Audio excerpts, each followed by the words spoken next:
Hey Sea Life, as 2020 draws to a close, we have been spending some time reflecting and thinking about how God has proved His faithfulness to our church this year.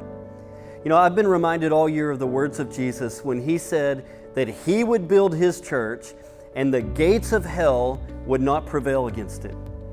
When COVID-19 reared its ugly head back in March, we knew that as a church we were going to have to pivot. We were going to have to learn how to do ministry in a world where we couldn't gather. And so we challenged our staff to say everybody's going to have to innovate, everybody's going to have to think of new ways, and as a church we're going to have to get better. In fact, we repurposed a lot of resources, we spent a lot of money launching our very first online campus. And so starting in March of 2020, we have been having weekly gatherings of people gathering with us virtually to be able to experience what happens every week on physical locations around Sea Life. And almost every week we hear stories of people around the United States and even around the world being impacted by our services.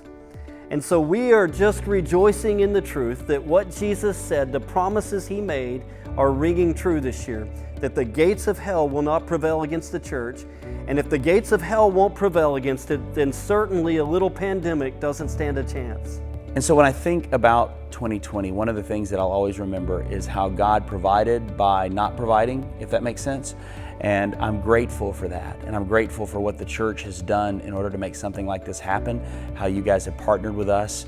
And really every time I walk outside and see that facility and see that giant parking lot, I am so encouraged, not because of what it means today, but what's happening today to lay the future for tomorrow when we truly will change the world. Man, the thing that has blown me away the most about Sea Life's ministry over the course of 2020 is just the generosity that we've been able to bless other people and organizations with as a result of your generosity. So, I mean, we always have a plan to let the money that you give to the church just flow right through us.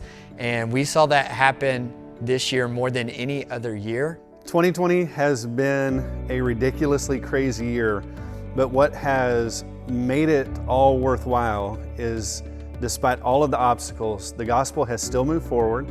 People have still responded to Christ's invitation to new life.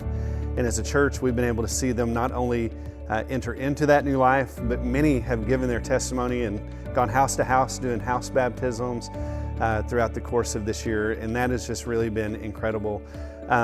Despite all of the things that the enemy has thrown at us as the people of God, the message of the gospel continues to move forward with power. And so I'm super excited about what 2021 has in store as we keep our foot on the gas and move into the future God has for us.